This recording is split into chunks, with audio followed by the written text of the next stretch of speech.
साले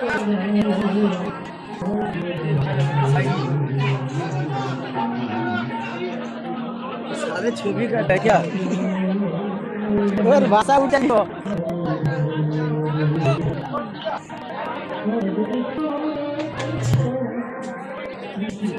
आगे पीछे पड़ আসলে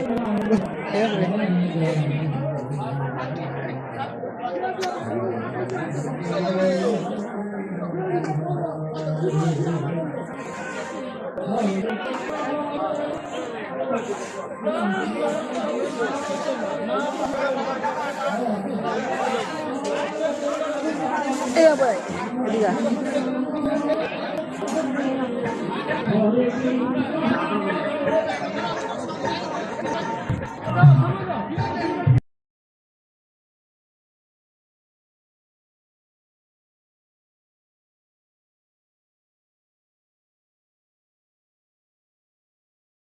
নদীর পাড়ে বসে তার চুলটা লম্বা করে নদীর জলে ফেলে দেয়। তারপর গেছো ডাইনির চুলে বেশ কয়েকটা মাছ এসে আটকায়। রাত গভীর হতেই নিমতলার শ্মশানের পাশে উশ্রী নদীর ঘাটে বসে মেছো পেতনি রোজ রাতে তার লম্বা হাত বাড়িয়ে নদীর জল থেকে মাছ ধরে।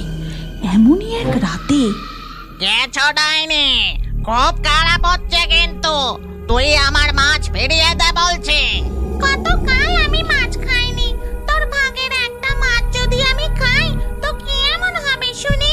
তুই তো মেছো পেতনি, যখন চাইবি তখনই মাছ ধরে খেতে পারবি। না না, হবে না, আমার মাছ আমাকে ফিরিয়ে দে।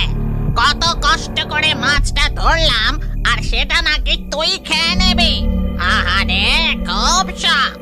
তুই গেছো ডাইনি, গাছেই থাক, মাছ খাবারও তো লোভ কিসের? আমি কি সাধে গেছো ডাইনি হয়েছে? মনে নেই ছোটবেলায় বাবা আমাদের দুই বোনের মধ্যে তোকে মেছো ডাইনির শিক্ষা দিল আর আমাকে গেছো ডাইনির, যাতে আমাদের পরিবারে পাখির ডিম, ফল, মাছের কোনো অভাব না থাকে। আমি ওসব শুনতে চাই না। মা বাবা এখন বেঁচে মানুষ হয়ে গেছে, এখন তুই তোরটা বুঝে নে, আমি আমারটা বুঝে নেব। মেছো পেতনি বোনের এমন কথা শুনে গেছো ডাইনির খুব মন খারাপ হয়ে যায়। তারপর সে মনের দুঃখে এ কথা আমার মনে থাকবে, তুই আমার বোন